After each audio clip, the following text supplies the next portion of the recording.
Akan tetapi ketika kami berhadapan dengan putih-putih ini, ketika kami berhadapan dengan para ulama dan para santri, ketika mereka mengucapkan Allahu Akbar, hati kami ketakutan, hati kami hancur, hati kami khawatir, hati kami bergoyang, sehingga kami pun mundur.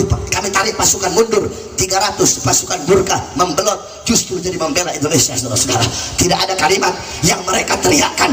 Kalimat apa yang diteriakkan oleh Jenderal Sudirman, yang diteriakkan oleh Bung Tomo, yang diteriakkan oleh almarhum Al-Maghfurullah Ki Haji Hasyim Asy'ari? Kalimat apa yang diteriakkan oleh Pangeran Diponegoro, yang diteriakkan oleh Imam Bonjol? Tidak ada kalimat yang mereka teriakkan kecuali kalimat Allahu Akbar.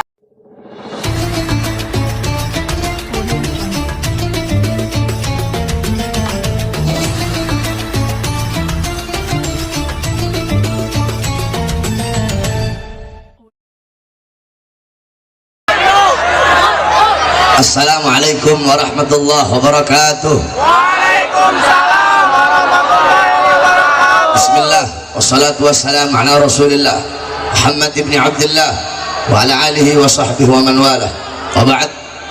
Saya cintai yang saya muliakan para alim ulama, para habaib, para kiai, para asatid, para tokoh masyarakat, para aparat pemerintah, wabil khusus guru kita yang mulia Al-Habib Ali ibn Tahir Al-Husaini.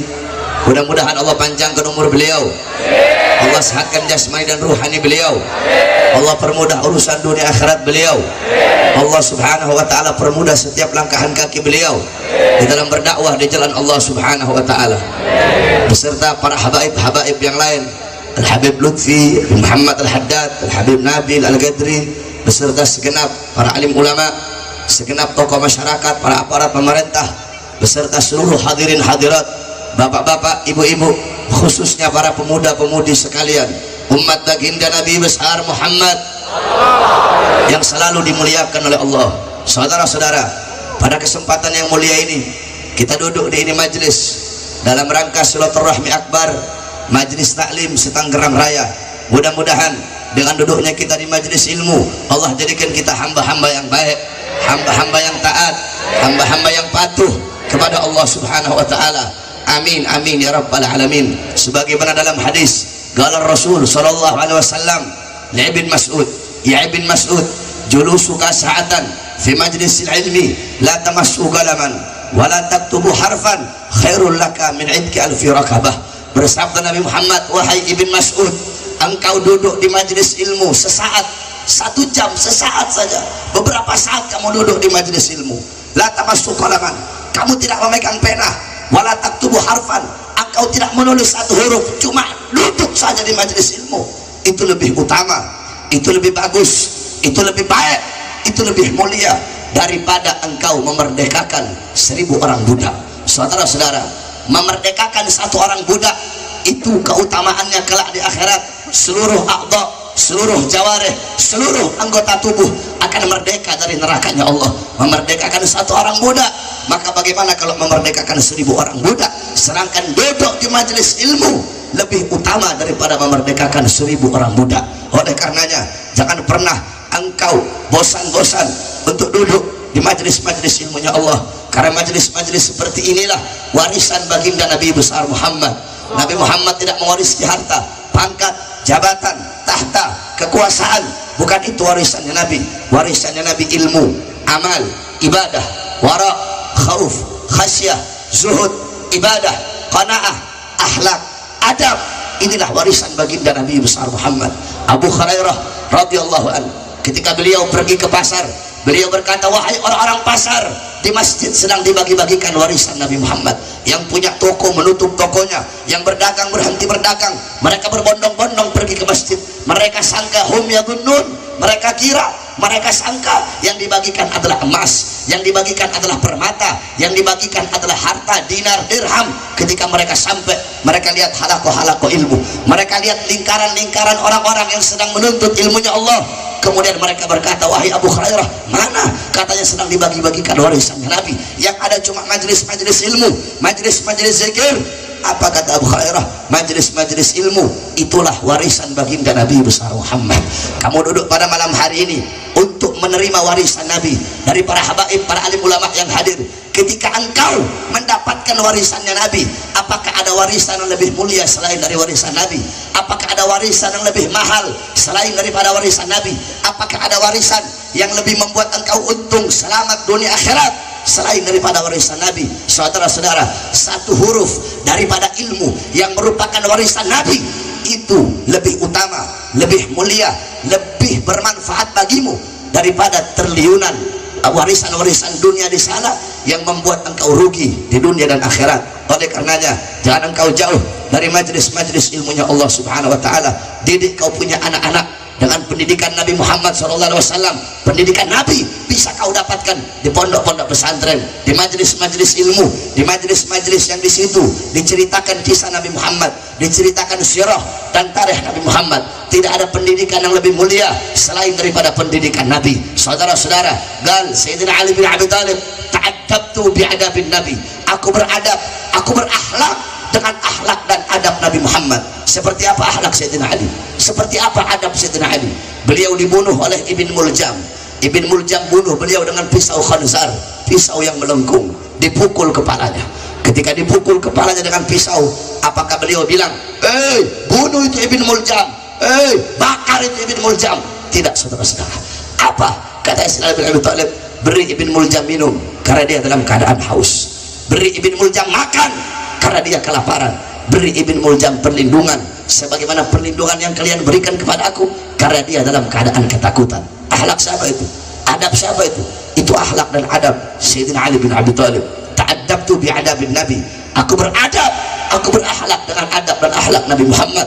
Sedangkan Nabi Muhammad berkata, adabani Rabbi fa ahsana ta'dibi. Allah yang mendidikku, Allah yang mengajariku akhlak, adab, sopan santun, budi pekerti, sehingga sebaik-baiknya adab, sebaik-baiknya akhlak, sebaik-baiknya pendidikan adalah akhlak dan pendidikanku. Saudara-saudara, Muqaddam Tsani Al-Imam Al-Habib Abdurrahman Segaf, beliau adalah orang yang di umur 7 tahun mengkhatamkan Al-Quran dalam 1 rakaat salatnya. Beliau berkata, lau kana fil ilm min dunil khuluq syarafun lakana asyrafu khalqillahi iblis. Kalau cuma memodal ilmu saja, memodal hadir duduk di majelis ilmu ngaji, cuma modal ilmu pengetahuan, seseorang bisa jadi mulia, maka berarti makhluk yang paling mulia adalah iblis. Sepinter-pinternya kamu, sealim-alimnya kamu, lebih alim dan lebih pintar iblis. Sebanyak-banyaknya amal ibadah kamu, lebih banyak amal ibadah iblis. Kenapa iblis dikutuk? Kenapa iblis dilaknat oleh Allah? Karena iblis tidak punya adab. Seburuk-buruknya orang yang tidak punya adab adalah membangkang kepada perintah Allah Subhanahu wa taala. Oleh karenanya, didik kau punya anak-anak dengan pendidikan Nabi Muhammad. Banyak orang tua zaman sekarang lalai daripada mendidik anak-anaknya. Kamu bapak-bapak zaman sekarang sibuk cari uang, sibuk cari harta. Untuk apa? Untuk memberi makan jasmani anak-anak kalian, tapi kalian lupa memberi makan jiwa dan hati anak-anak kalian. Apakah kalian pikir kewajiban sebagai orang tua hanya memberi makan jasmaninya saja? Kalau kewajiban orang tua hanya ngasih makan anak, memberi makan jasmaninya, tidak ada beda dengan binatang. Kamu belum bangun cari makan, binatang udah bangun duluan cari makan buat anak-anaknya. Ada yang lebih wajib bagi kamu. Apa itu? Memberi makan jiwa dan hati anak-anak kamu. Apa makanan jiwa? Apa makanan hati? Makanan jiwa dan makanan hati adalah ilmu. Hati 3 hari tidak kena ilmu, itu hati menjadi mati. Maka tanyakan kepada diri kalian, wahai bapak-bapak, telah berapa lama engkau menjadi sebab hati anak-anak engkau mati? Perhatikan nafkah, makanan, minuman yang masuk ke dalam perut anak istri kamu. Apa kata Nabi Muhammad? Ala inna fil jasadi mudghatan idza saluhat saluhal jasadu kulluh wa idza fasadat fasadal jasadu kulluh. Ala wahyal qalb. Dalam tubuh manusia, dalam jasad kita sebagai manusia ada segumpal daging. Kalau daging itu baik, baik seluruh anggota tubuh. Kalau daging itu rusak, rusak seluruh anggota tubuh. Daging itu adalah hati. Hati, baik buruknya anggota tubuh tergantung dari hati. Karena anggota tubuh adalah muttabi, anggota tubuh adalah pengikut. Pengikutnya siapa? Pengikutnya hati. Kalau hati baik, seluruh anggota tubuh baik. Kalau hati rusak, seluruh anggota tubuh rusak. Al-zahir anwa'ul batin. Apa-apa yang ada di luar itu adalah alamat cerminan dari apa-apa yang ada di dalam. Nah, baik buruknya hati tergantung dari makanan yang masuk. Karena hati itu tumbuh, anggota tubuh akan melakukan sesuatu yang baik. Tapi kalau yang masuk makanan syubhat, apalagi makanan haram, hati kamu tumbuh dari sesuatu yang haram, sehingga hati kamu menjadi hati yang haram, hati yang rusak, sehingga ketika darahnya mengalir ke kedua matanya suka memandang hal-hal yang haram, suka memandang maksiat. Ketika darahnya lari ke telinga, suka mendengar fitnah, ghibah, namimah. Darahnya lari ke lidah, lidahnya suka berbohong, suka fitnah, suka buhtan. Kemudian ketika darahnya lari ke tangan, tangannya suka merampas hak orang, suka menzalimi orang, merampok harta orang. Darahnya lari ke kaki, kakinya suka melangkah ke tempat-tempat yang haram. Perhatikan makanan dan minuman yang masuk ke dalam perut anak istri kamu. Bagaimana waraknya ulama terdahulu dalam memberi makan anak istrinya. Saudara-saudara, Al-Imam Al-Juwaini, Imam Al-Haramain, beliau ketika itu ditanya, ya Imam, tentang satu masalah, beliau tidak bisa jawab. Kemudian yang nanya bilang, ya Imam, kamu ulama besar, kenapa kamu tidak bisa jawab pertanyaan yang gampang seperti ini? Apa jawab beliau? Mungkin karena ada air susu yang tertinggal. Maksudnya apa? Iya, beliau cerita dulu ketika aku masih kecil, bapakku sangat hati-hati memberi makan ibuku yang ketika itu menyusuiku. Akhirnya ketika itu aku menangis, ibuku tidak ada, aku diambil oleh budak perempuan. Budak perempuan itu susui aku. Ketika ayahku lihat, ketika ibuku lihat budak perempuan susui aku diambil oleh ibuku. Ibuku beri kepada ayahku. Ayahku masukkan jari telunjuknya untuk ke mulutku untuk mengeluarkan air susu subhat budak perempuan tersebut. Mungkin aku tidak bisa jawab pertanyaan kamu karena masih ada air susu budak perempuan itu yang tertinggal di tenggorokanku. Seperti itulah kehati-hatian beliau-beliau di dalam memasukkan sesuatu ke dalam perut anak istrinya. Al-Imam Hanafi 7 tahun tidak pernah makan kambing. 7 tahun tidak pernah makan kambing. Ditanya, ya Imam, kenapa kamu gak makan kambing? Kambing ini sunnah Nabi. Apa jawab beliau? Semenjak kambing milik Baitul Mal hilang, maka semenjak itu aku tidak mau makan kambing.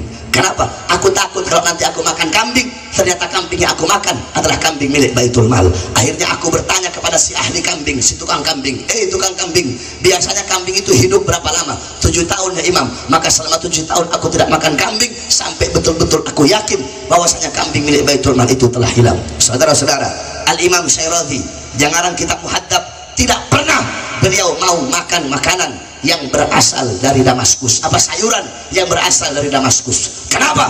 Karena sayuran yang berasal dari Damaskus ditanam di tanah-tanah milik pemerintah. Al-Imam An-Nawawi radhiyallahu an, pengarang Minhaj, beliau tidak pernah makan apel. Kenapa? Karena apel di daerah beliau ditanam di lahan-lahan milik pemerintah. Al-Imam Sufyan Ats-Tsauri tidak dalam beberapa masa, beberapa saat beliau tidak mau minum air Zam-Zam. Ditanya, ya Imam, kenapa kamu gak minum air Zam-Zam?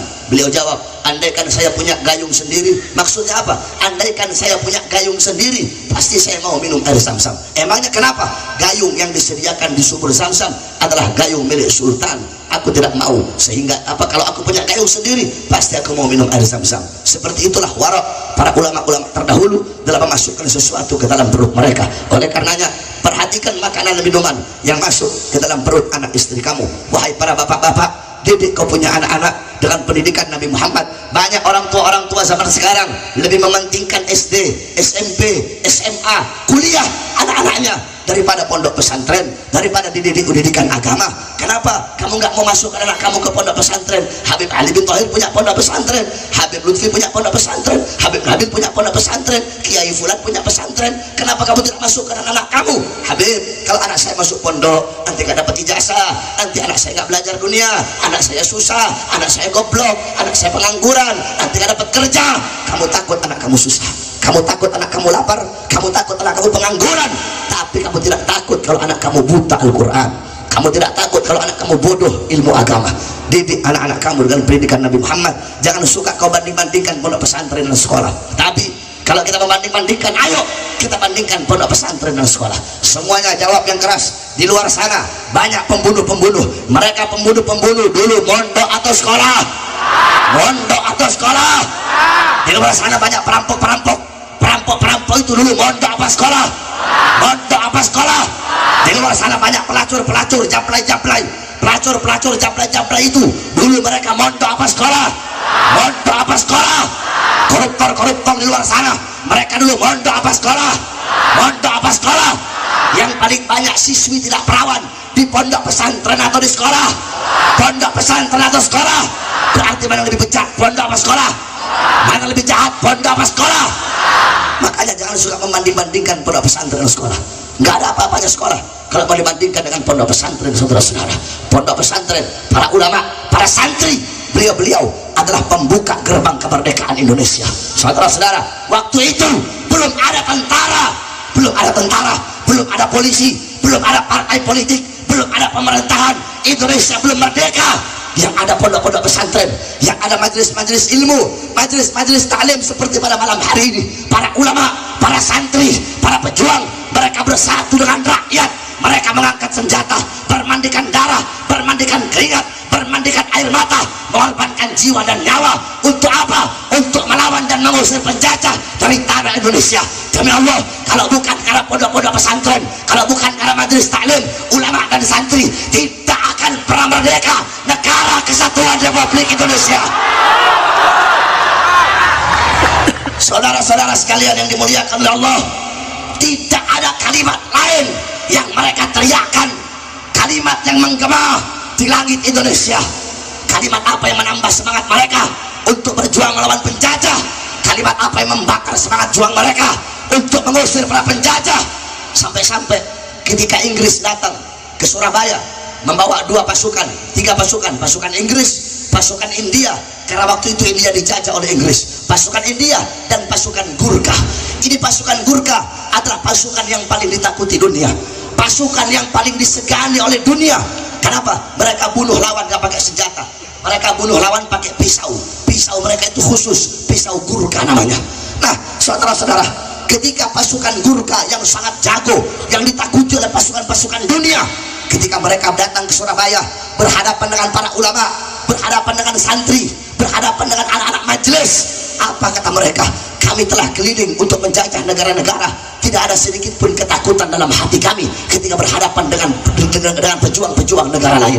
Akan tetapi ketika kami berhadapan dengan putih-putih ini, ketika kami berhadapan dengan para ulama dan para santri, ketika mereka mengucapkan Allahu Akbar, hati kami ketakutan, hati kami hancur, hati kami khawatir, hati kami bergoyang, sehingga kami pun mundur, kami tarik pasukan mundur.